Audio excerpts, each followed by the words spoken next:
Hi, and welcome to Screens in Focus podcast, where we share and connect as we spotlight our favorite shows and movies. I'm Diana, and today we are talking about The Marvelous Mrs. Maisel Season 5, along with some TV and movie recommendations. Courtney is here today. Hi, Courtney. How are you? Hello. I'm swell and snappy.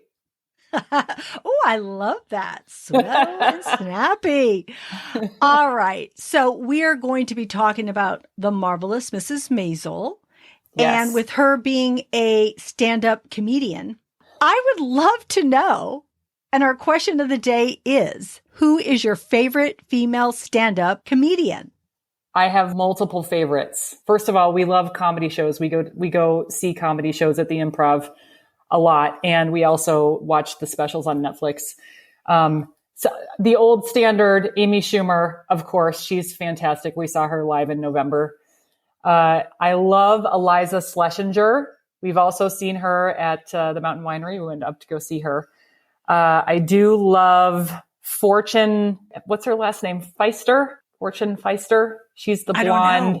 She's hilarious. She was just in the series called Fubar, which is the new series on, I think it's on Netflix, starring Arnold Schwarzenegger. She plays his kind of sidekick, I guess, the other FBI agent. She's hilarious. And then, there's many others, but I think those are probably the standouts for me. I love that you're able to go to so many shows. That's amazing. And I actually don't watch that many stand-ups. I don't know what it is. So I've always thought Ellen DeGeneres was funny. I think Wanda Sykes is funny. Oh, Wanda Sykes. We just watched her new special on Netflix too. She's fantastic. It was good. Yes. And she gets political, which I love because she hates Trump. And she had a hilarious bit in there where she was talking about banning books and banning drag shows. And she said, "I'm sorry, but until a drag queen walks into a school and beats a kid to death with Catcher in the Rye, don't tell me that they're a danger to anybody." I'll have to check that out. But what I wanted to say was that Ali Wong is now on my radar. Yes. How could I forget her? Yeah. She's very raunchy, but she is also extremely funny. And I'm excited to see new TV shows, movies that she does, and also stand up. Yes. I would say check her out. Did you watch her latest show that she has on Netflix? What the heck is it called? It's the one where she is, it's about road rage. Beef. Yes. Thank you. Loved it. Yes. Hilarious.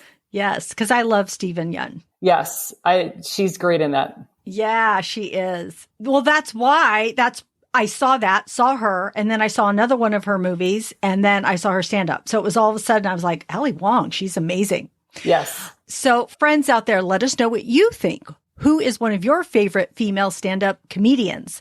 You can reach us on Twitter or Instagram at Screens in Focus. All social media links are on our website at screensinfocus.com. We would love to hear from you. The links are in our show notes. All right, so let's get to The Marvelous Mrs. Maisel. Yes. It's been on for 5 seasons. And when it first came out, we saw that the premise was this woman, Midge Maisel, a classic 1950s housewife who begins pursuing a career in comedy after her husband, Joel, leaves her. So I would love to know, what made you tune in and what made you stay to watch this series? Well, tuned in because I'm married to a Jewish guy.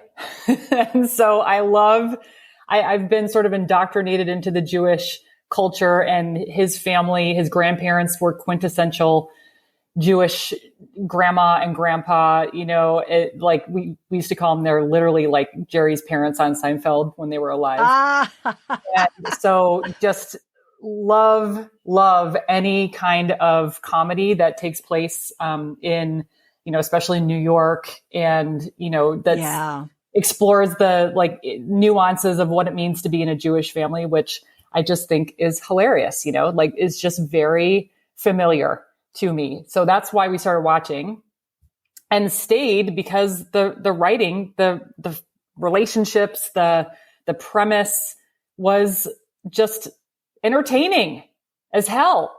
It was great. And I love a strong female character too. Yes. Well, I absolutely love the writing and the acting. It just drew me in. I love how quick-witted the writing is and, the actors performing it. Yeah. I thought it was different.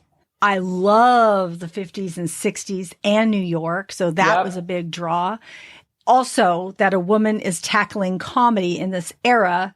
I thought that was super intriguing and something I hadn't seen before. Yes. And I think that I didn't watch it initially not knowing about it. If I can remember correctly, I think I saw that it was winning Emmys, Golden Globes. Mm-hmm. And so I thought, why is this show winning so many? I have to go check this out. So I went and checked it out and I was immediately gripped and excited. And, I was like, this is a show I love. So I started watching it and sharing it with everybody else. So I think it's relatable in that sense, right? Loving those things and being a woman and trying something that maybe other people don't see you doing or trying. Totally. So. Well, yeah. I mean, I think a lot of people have sort of like fantasies about being able to have the courage to stand up on stage and even try out stand up. Exactly. And I admired that about her and her journey along the way, right? Like she was always sort of fearless about it, but there is also something extra special about her style of comedy, which is ranting and making fun of her life, right? Like, I mean, she's sort of an observationalist in that way, and examining her own life and her own situations and poking fun of them as a way of almost like a coping mechanism, right? Because her husband leaves her and she is trying to find her way as a single parent in New York with parents who live with her and the overbearing nature of, the family business and her ex-husband being as a part of the family business and then her trying to find her way through it. So I think that was also intriguing because we all have our own coping mechanisms. So, I mean, if comedy has to be it, what better way? This is a lot more generative and productive than a lot of other coping mechanisms that you could go to, you know, and I think a lot of people maybe dropped off in season 2 because they spent the summer in the Catskills, which was very Dirty Dancing to me. Yeah. I liked it. I loved it too, but I think a lot of people were like, where is this show going? I don't understand, where this is going. And I, just because I'm also a fan of Dirty Dancing, stayed for that. It was very much like that. But I loved watching her grow over the subsequent seasons, and how she starts to explore her romantic life and her interactions. And, I watched the cast yesterday on an episode of Kelly Clarkson. It was Rachel and then the woman who plays Susie and then her husband and then her father, right? Tony Shalhoub. I love them. I'm going to have to look for that episode. Okay. Yes. Yeah. And it was really interesting to watch the interaction because of how Susie and Midge, Rachel and I can't remember what's the name of the actress who played Susie? Alex Bornstein, is it? Alex Bornstein? Alex, who's also a comedian herself, right? She's a stand-up comedian. She has her own show that's actually on Amazon Prime right now as well. Oh, I didn't know that. Okay. Yeah, she has her own comedy special. They described it as a love story between the two of them, right? Mm-hmm. Like, and not romantic love, certainly, but sisterly love, friend love, like a deep exploration of what it means to have this long-standing symbiotic friendship of representation, manager, talent, but also their evolution of the relationship over time as, Midge's career starts to take off and Susie's career starts to take off and the falling out and the, reconciliation of what happens naturally in a lot of, close friend relationships like that. You said something earlier about using comedy as therapy and using her real life as a reference to her comedy. Yeah. And that reminded me, and I'm jumping ahead. We're gonna jump there for 1 second and then get into the beginning of season 5.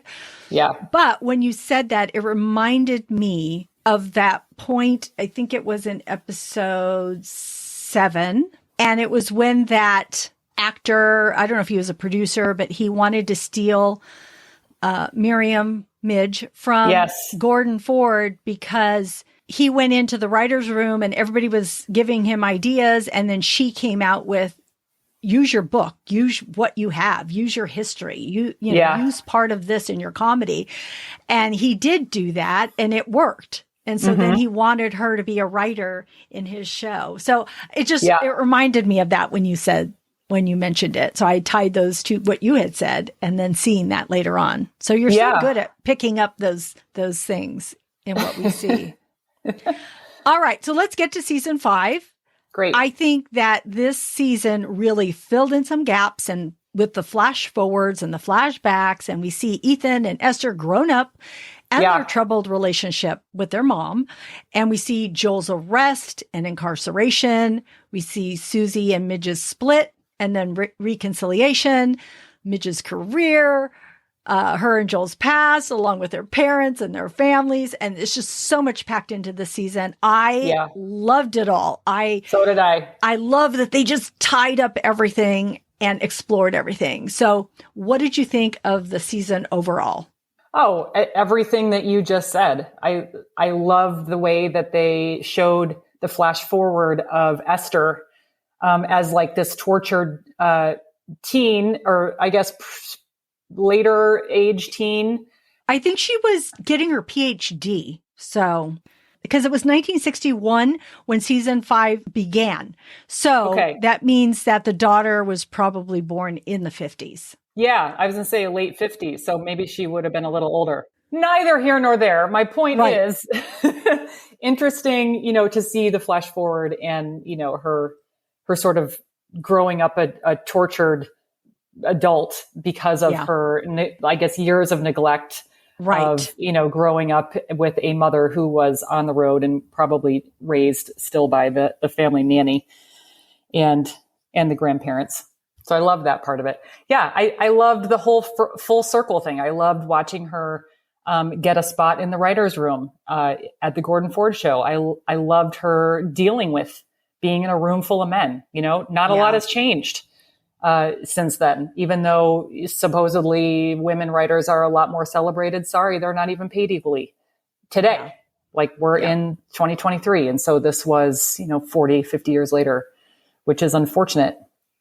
So I appreciated that about this show in being true to the struggles of what it meant to be a professional working woman writer on a very popular entertainment show, but also in the same way shone a light on the things that haven't changed today. Mm-hmm. Mm-hmm.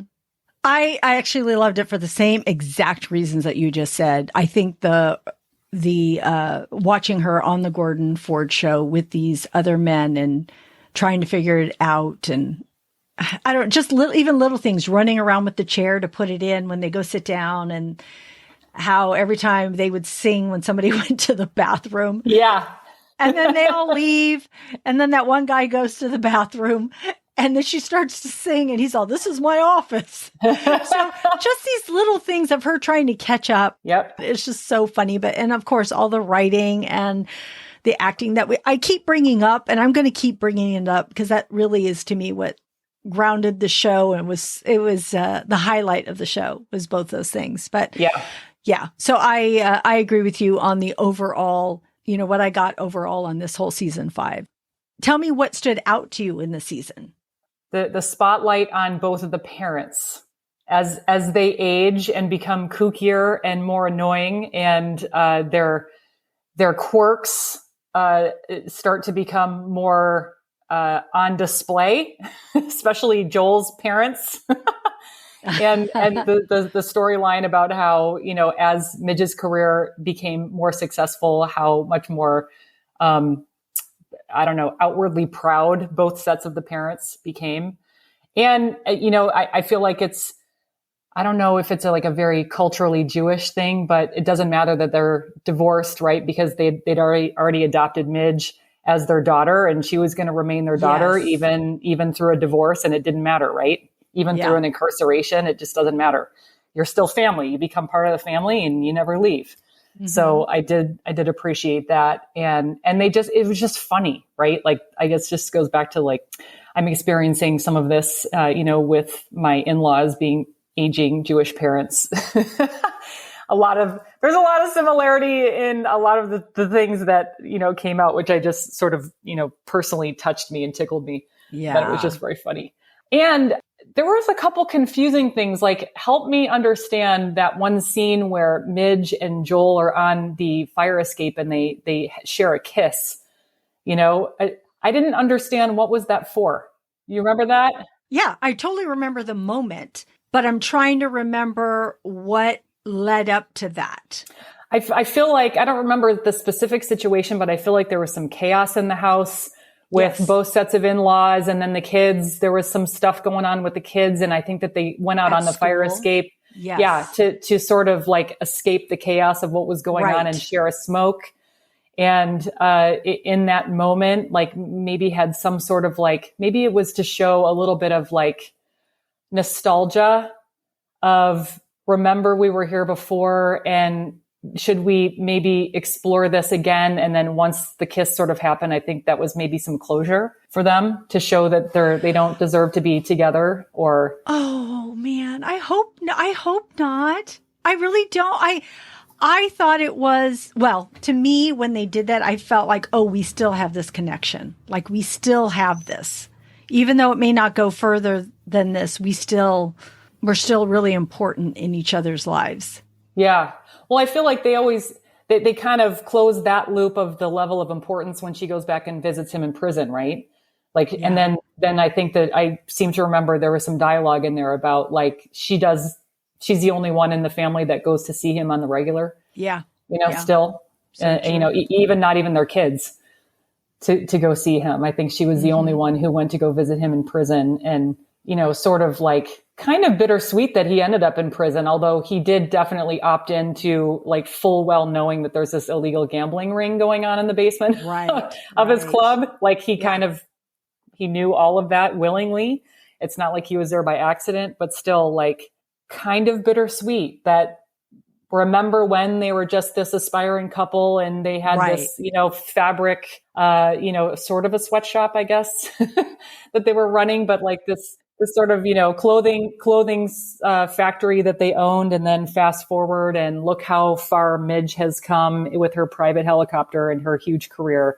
And he's in prison for, probably stayed out of respect for May, who he still loved and ended up not getting in the end because of her choice to have an abortion. And, that was also a bittersweet thing, right? Because he really loved her, I felt like, and really wanted to be with her. And it didn't happen. It didn't pan out for him. Life never turned out how he wanted it to turn out. No, sure did not. I do have some thoughts about Joel and Midge, but before I get to that, I wanted to just jump back to the first episode of the season, just because I thought it was hilarious and I wanted to bring up a couple moments in there. So it opens up where Midge has been frozen and she's in bed and her toe is, I don't know why, I just think it's hysterical. She's frozen and her toe is black. And the mom, Rose, calls Susie to come over to translate because she can't understand her daughter. So Susie comes over. So Susie comes over and uses her key. And then Abe is like, why does she have a key? So I just want to bring this up because this whole segment is why I love the writing and the acting so much, because I laughed so hard during this episode. It was all the back and forth, how Abe was so focused on why Susie had this key. And the whole time that this is happening with Midge's toe, all he wants is that key back. He just wants that key back. And Rose has her own agenda, and Susie's just trying to figure out what happened to Midge, because she's mumbling and she's in this I don't know, this mind fog of what happened, and the things that are coming out of her mouth are hysterical because Susie's all, wait, did she sleep with Tony Bennett? What's happening? And it's just so funny. It's just so, and then she goes out and she has to take a drink because she's all, you didn't tell me that her toe was black. She's all, she's been in a war, and an old war at that. It was just, I was just dying, and about how this is going to affect the way she wears shoes, and just on and on and on. Yes. I just loved it. I just loved the opening of episode 1 into this whole season. Yes. And we see more of the maid and this boyfriend and this beau that she has. And of course, we see her get the writing job, how she gets that. And with, oh my gosh. And when Susie was trying to get Midge onto Gordon Ford, and she kept trying to reach Mike. And it was so funny. She's trying to motion to him. That's another part that's funny. These aren't even words, but it's the acting where she's motioning to him. He's across the way, and he's miming to her. No, he's not coming over to her. And she's all, come on, motioning to him like, we got to talk. And then she chases him to that tree farm and interrupts him with his kids. And she's just relentless. She does that to him. She does that to so many people. She's just willing to go anywhere. She goes into that gay bathhouse to get into that other guy to find out the answer for her other client. We just get to see so much of Susie and her working her manager self into everybody's lives, to get deals or gigs or jobs for her people. And so I just loved seeing all of that in the season. And yeah, you had talked about the kids, watching her kids in those flash forwards of not only Esther and how she talks like her mother, which was so interesting. How they got an actress to portray that was kind of cool to be just like a mini Midge in that regard. And also to see Ethan and where he ends up. And of course, that goes to show you that they both feel estranged and don't know their mother, and their mother really doesn't know them. Yeah. Look, sorry, before you get too far, I want to go back to what you were talking about in episode 1, because you're bringing up for me the brilliance of the writing of this, which is very much, it's play-like. That they wrote, especially that episode, and the way that you described it is written like it's a cacophony. It's a symphony, right? And I love that the writer sort of carry this thread out through it, because what I mean by that is like Abe getting so fixated on the key is he's an instrument. So he's playing his tune and he's hyper focused on that. At the same time, you're layering in Susie and her hyperfixation on trying to understand what Midge is saying, and then getting so thrown off by that toe. So she's going off on that rant at the same time. Then you layer in Midge and her mumbling, and she's hyper-focused and in her own world at that moment. And then her mother, who's hyper-focused. They're all single tracking at the same time. And hyper-focus playing their tunes at the same time. So That's good. what I mean by that. So good. That is how real life works. Oh, absolutely. We are not watching a show that is written like fake life, which is where one person talks and the other person listens, and then the other person talks and the other person listens. Like, that's not how life goes, especially in a Jewish household. In a Jewish household, or an Italian, or like like a culturally, historically cultural family that is used to talking over each other. Mm-hmm. The loudest voice in the room wins, and everyone's talking over each other at the same time, and they're droning on about the thing that they're hyper focused about, and no one's listening. That's how life works. It does. That's most families, I think. I think it's most families. Well, and by the way, that was not my family. I was raised in a waspy Midwestern family where we did take turns talking. And we sat around at the dinner table and we all said, "How was your day today?" "Oh, my day was very interesting." Very, very surface level, very everyone sits and just listens to one person talking. It's very businesslike. So to be in all of a sudden thrown into that scenario, it's very jarring, right? Like, oh my God, what's happening? Everyone's just saying words are coming out of their mouth and who listens to who and who do I pay attention to? And oh my God. Okay. But it's very much like a symphony. It's so funny. That's so funny because I would say my family growing up, like my parents and my siblings and that family, the way you mentioned it, like everybody has their turn and says whatever they're going to say.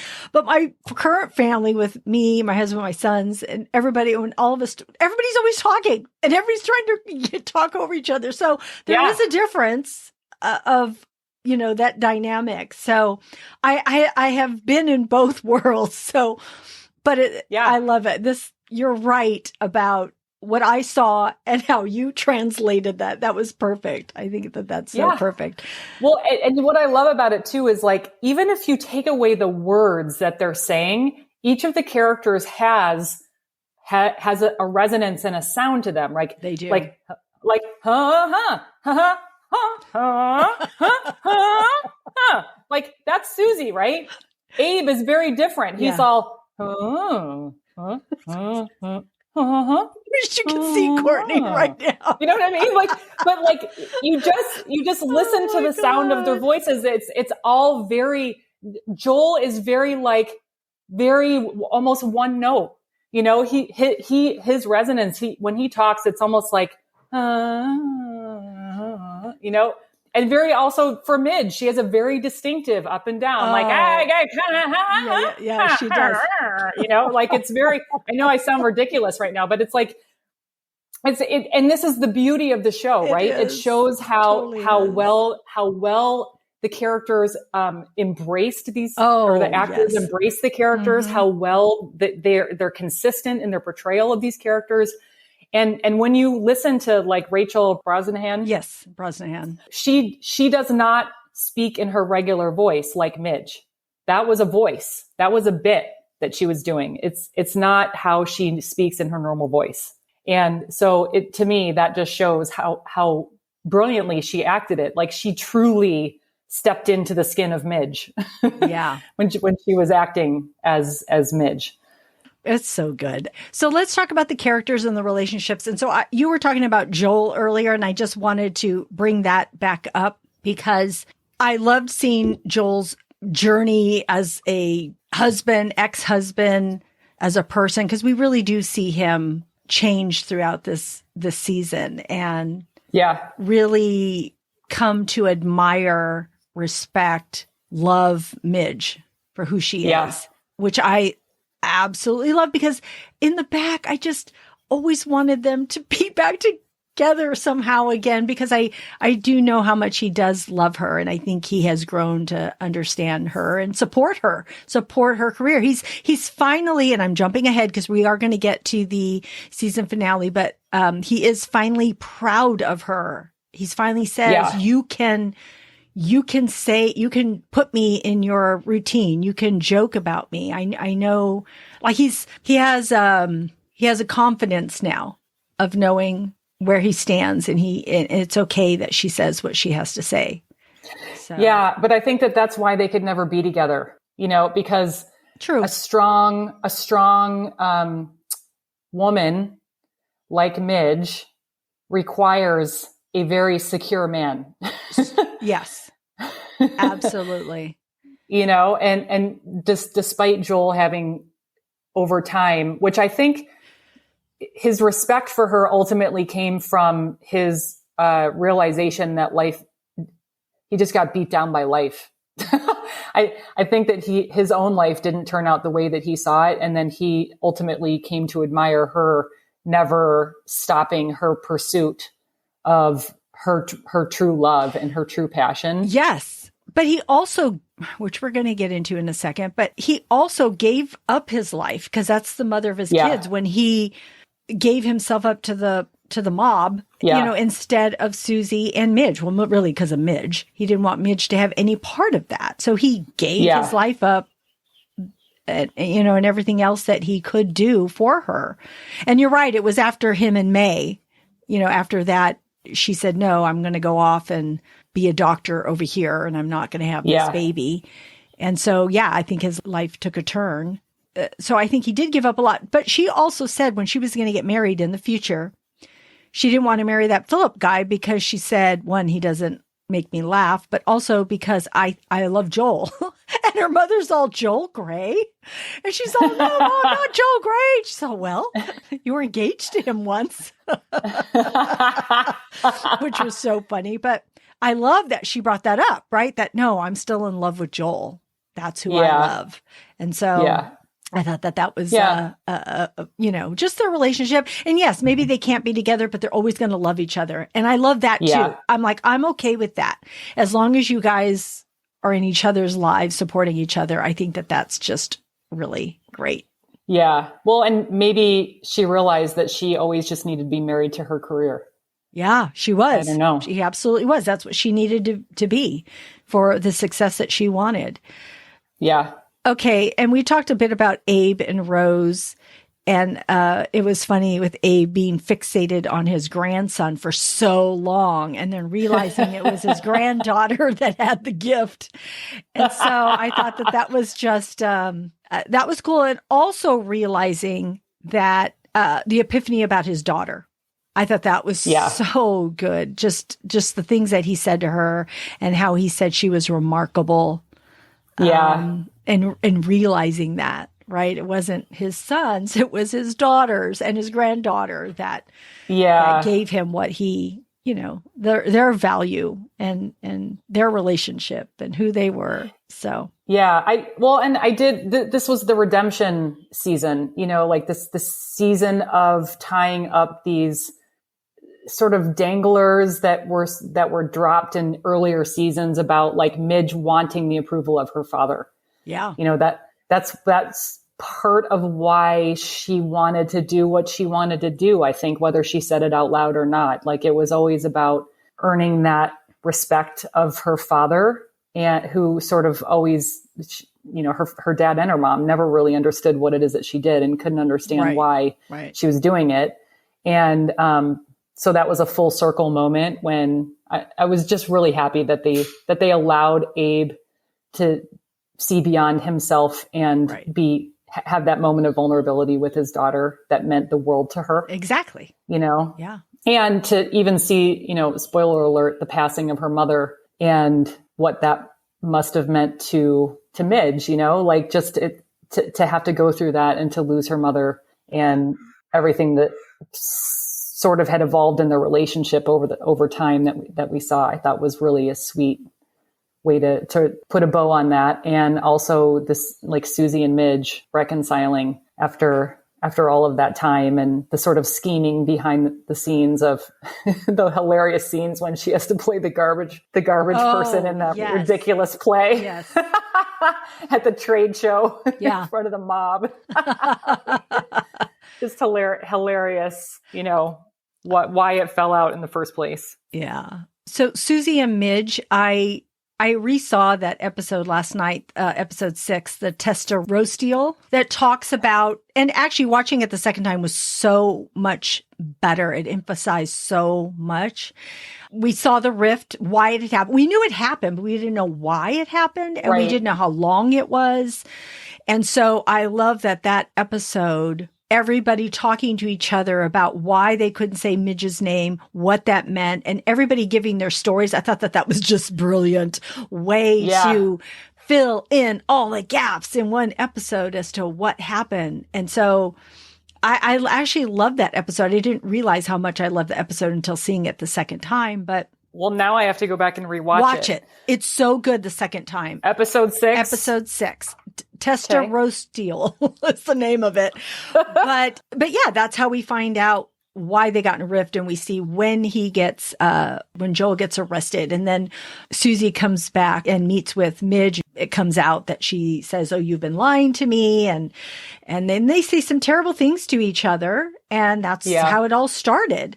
Susie calls her some names, calls her the C word, and then Midge comes back and says, "Oh, I'm going to remember you this way, being so small." And oh my God, the words are like daggers between these two women because they've been such good friends and, manager and comedian. And then, of course, friends.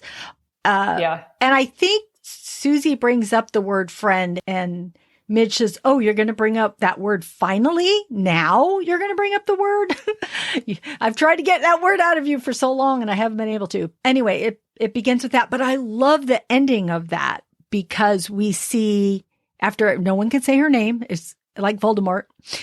And then Midge sends that video clip of her saying that she wouldn't have had that career without Susie there and everything that Susie has done. And oh my gosh, I had tears. I had tears watching that the second time. Of course, Midge does too. I mean, not Midge, Susie has them too. Yeah. And just that they're going to reconnect. They're finally going to reconnect. And it was such a good episode. It's so much about women and friendship and that it's okay. You have quarrels or you have fights or you have rifts, but it's never too late to say, I'm sorry and go back and, regain that friendship because it is so important to the both of them. So, Okay. So let's talk about Susie and Hetty because I thought that was a really good segment. I really liked the introduction of Hetty and who she was to Susie and how that helped Midge in her career. So what did you think about that relationship? I thought it was an important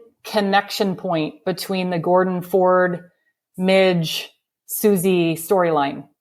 First of all, I love the actress who plays Hetty. I was going back and I was like, where else have I seen her? But I freaking love her. I just think that she is, I don't know. She's something about her that's really compelling. So I love the fact that they brought in, they brought in also like the lesbian, forbidden, have to hide it, which is why she ended up marrying Gordon, but they have an arrangement, situation, which of course would have to happen in the 50s and 60s. And it also made me wonder, Susie's love for Hetty, is this what made her fight so hard for Midge to continue and press to get her on the Gordon Ford show because of the connection? Like I was like, and maybe I'm searching for something that's probably not there, but like, because she really wanted to be around Hetty, even though Hetty broke her heart and yet now knew that she was married to Gordon. And that just put an extra like incentive for her to want to continue to push for Midge to be on that show. And ultimately why the Gordon Ford show became Midge's big break. I don't know. What do you think about that? Yeah, it could be actually. It could very well be. But I know that Midge also, did she apologize to Susie for putting her in that position? But I love that conversation, by the way, between those two when she starts to ask her, she's like, oh, you guys were together? And she's like, why can't we be together? Because of me, the way who I am. I'm like, she's, no. I just want to know. And is that the only person you've ever loved? Which is interesting because I think I read somewhere they speculated on Susie loving Midge in that way, and she does ask her, have you ever been blonde? I thought that was an interesting take on that. I hadn't really thought about that. I didn't really see that because I saw them more as a friendship love, but who's to say? I don't know. Is there anything else you wanted to say on Hetty and Susie before we move on? I don't know. Maybe you are right though. Maybe Susie did love Midge in that way. And maybe that's why she continued to fight for her so hard over the years, but knew that they would never be together. And why it hurt so much when they sort of parted ways, like she got burned again. Susie, like in Susie's mind, Susie's romantic relationships don't ever work out. Right. Yeah. No matter what. Yeah. I don't know. I guess we don't know for sure. We know she loved her, but how did she love her? How did Susie love Midge? That I don't know. I really don't know. So, but we do know that they loved each other. Yeah, so for sure. Okay, let's move into Midge's career and the final episode. What did you think of this final episode? Well, I was a little bit on the edge of my seat because I was like, okay, Midge is not going to stand for just sitting and being interviewed as a writer because this is just not in her nature. Like getting on the Gordon Ford show does not mean having to do it Gordon's way. It means I'm a stand-up comedian and I get to come to the couch. So I'm so glad that they showed like that. I love that they called it 4 minutes. I have 4 minutes left. I love that. Yeah. And the banter back and forth between her and Susie about like, I think I just got to go do this. And Susie's pep talk to say, this is how your career got started. Just go grab the mic and start, just be you. So I loved that they started it, or they finished it the way that it started. Right. And the fact that this was the big break and that Gordon just let her do it. Right. Which I think he kind of wanted to, like, we all knew he wasn't going to let her do that in the first place because it was his ego that was taking over. Yeah. Right. And she reminded him in that moment that he can get out of his own way, which I thought was a nice character development in Gordon, just because he was a great character on the show. And I think he did show moments of humanity and non-chauvinism, if you would. Just because, is that a learned behavior? I think so. That can also be unlearned in the presence of, someone as brilliant as Midge. So I'm glad that he got out of her way to let her do that. So I thought it was a really great way to end the season. It felt like closure. It did. I absolutely loved it too. Of course, that was, the highlight of it. I wanted to step back and say, when Gordon and Midge had that conversation where he wanted to sleep with her or be with her or whatever. And she said to him, if I'm with you, then I'll never know if I get on the show. He's like, you're not getting on the show. She's all, well, and they kept going back and forth about that. She's all, let's just say that I am. And she moves forward and says, okay, let's just say that I am on the show. I'll never know if it was because I slept with you or if it was because of my talent. Yeah. So I can never sleep with you. Yeah. I love that she said that to him. And then, of course, they have a dance together, which was really cool. Yeah. The episode was great because we start off, she thinks she's on the show. She's got to wear this outfit. She starts telling everybody again into a hilarious bit about the phone call and Rose. So Rose is not going to go because we see Midge call her dad, Abe, and he's so excited for her. And he says, oh, Midge, this is wonderful. And I just love the way he says it. And she's all, Papa or Daddy. I don't know how she says it, but she says, she's so happy that he's proud of her. And she says, and he goes to go tell Rose, and she's, I'm not going. She didn't bother to call me. She called you. Yes. So I'm not going to do it. Yep. And so then she said, oh, but she was trying to call you. It's been 4 hours. No, I haven't been on the phone. She goes over to the phone and she realizes it's off the hook. She puts it on the hook. When she puts it on the hook, everybody calls her. And I loved that segment with everybody calling her. The in-laws call her, the other writers call her, Joel calls her, the maid calls her, even though he's not supposed to call her because hiding in the bathroom. Yeah, and she says, my husband says you're like vampires sucking the blood out of me. Yes. Which is so funny. And there's an episode previous to that where he says that they're, what does he call them? I might be making this up, but like lifeless lambs, like they don't know how to do anything. If you don't let them do anything, they're not going to be able to do anything. Yes. About like even answering the phone or getting cream for your coffee, whatever it is. The whole thing, gosh, all these things keep coming up about how hilarious this show is. Yes. But, so that phone call, getting that phone call, and finally Rose is excited because she realizes how much her daughter wants her to be there. Yeah. And so I thought that was really special because for Rose, that was like, oh, my daughter really wants me to be there. Okay, I'm going to be there. So that was great for them. And of course, Abe being so proud of her and telling her, yes, use the jokes about me, and having them all in the audience, watching her. And then of course, then she realizes that she's going on as a writer and not as a comedian was heartbreaking.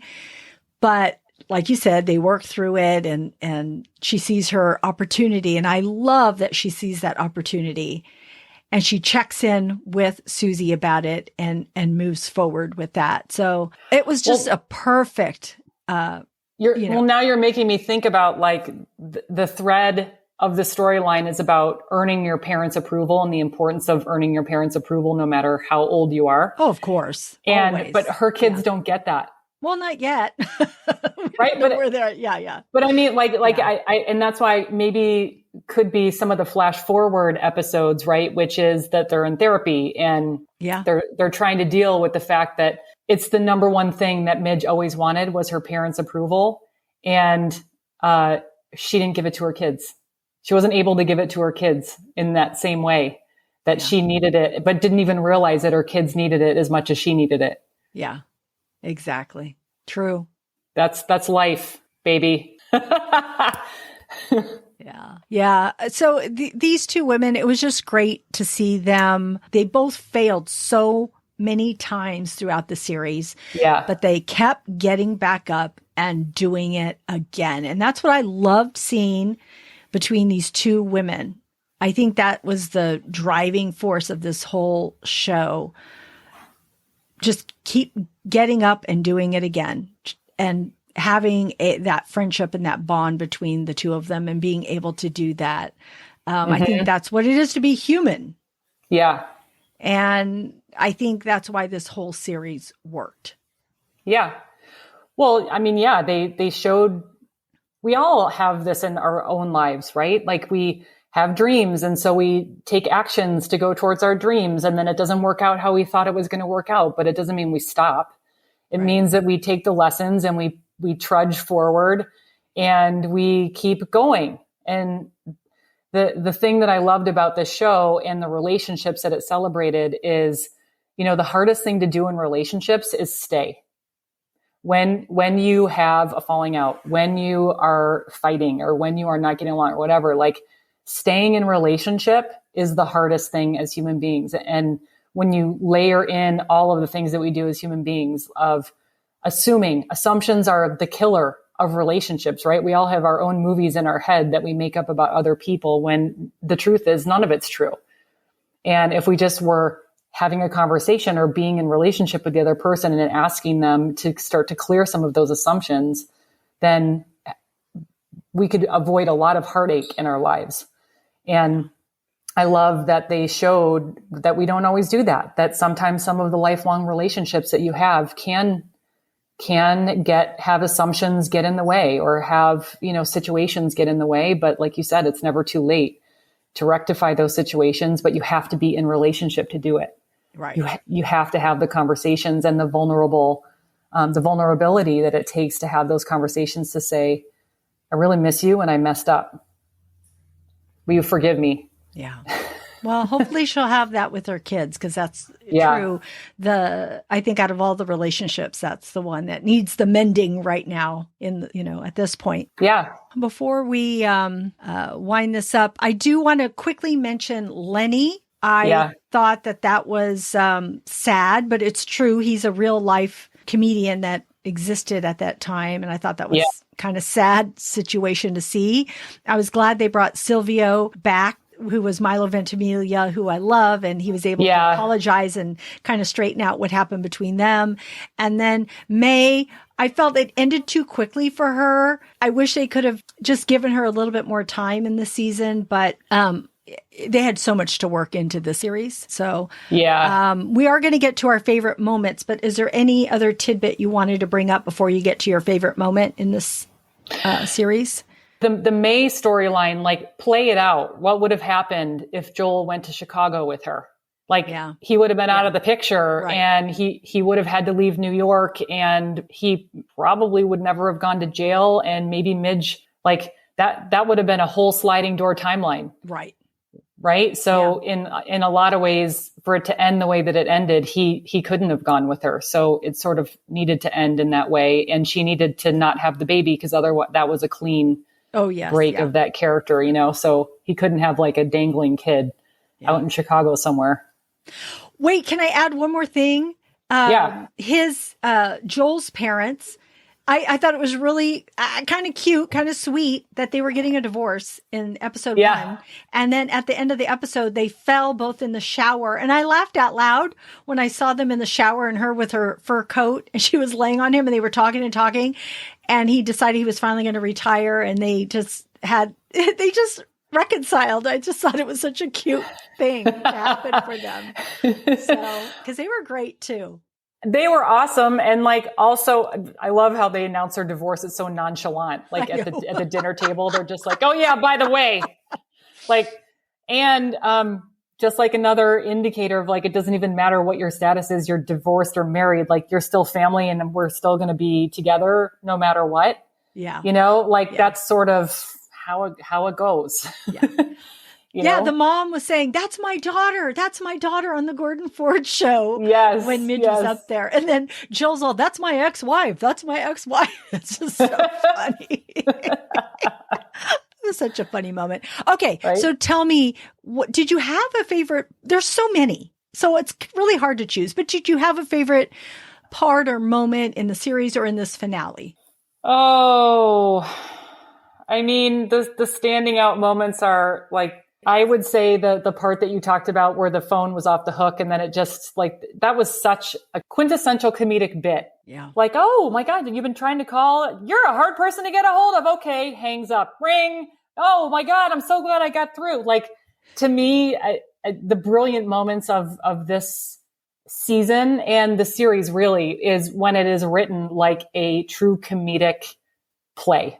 You know, some like it hot, you know, like some of those where it's just like nonstop physical comedy, you know, like brilliant acting, single camera. Oh my God, this is real life. I'm like witnessing someone's real life. It's the stuff that makes you laugh out loud, right? Yeah. Like you just said, when they fall in the shower and they're just like falling into this thing. It's the how we get ourselves into these everyday situations. It can be completely hilarious.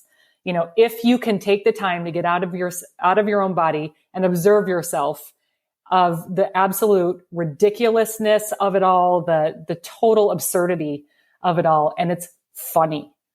Like that's what I would celebrate as a top line giveaway or takeaway of this whole season. Those were my favorite parts. Yeah. Those were the highlight, the toe, the phone call. But I did enjoy the ending and the last moments of her 4 minutes because I just liked the way they shot it, the lighting that they had around her realization of taking this shot, what this means to her, looking out at the audience, and then having her bit and everybody just laughing at what she's saying. I loved it so much. And I loved the end of it because she talks about being brave enough to go for it and not to look out that window and see basically a life that you could have had and didn't take it. Yeah. Oh my God, that resonated with me so much. And I think one of the last lines she says in her bit is, being a coward is only cute in The Wizard of Oz. Mm. And then she says, and then she remembers her kids' names at the end.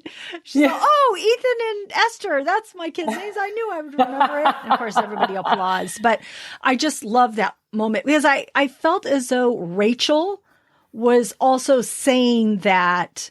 I also saw Rachel shine through besides Midge Maisel. I saw the actress. I don't know. I felt like it was a message to all of us, right? Just take a hold of your life. Yeah. Take the opportunities and just go for it. Yeah. And it's not without its sacrifices, right? Like this is part of the paradoxical tension of life, which is, which I think is a great lesson for all of us to remember all the time, to say, don't live with regret, but also you're going to be uncomfortable. Yeah. Well, you know? It's funny that you said that because I did want to mention something earlier that I didn't, was that we see her at the very end when the whole Jeopardy call with Susie and they're all friends when they're older, but she's walking through this big, huge house all by herself. She has no one in that house. She has pictures. She has people that she work for her, but she has no one else in that house with her, which is sad, but that's what she wanted. That's the life she wanted. And that's what she chose.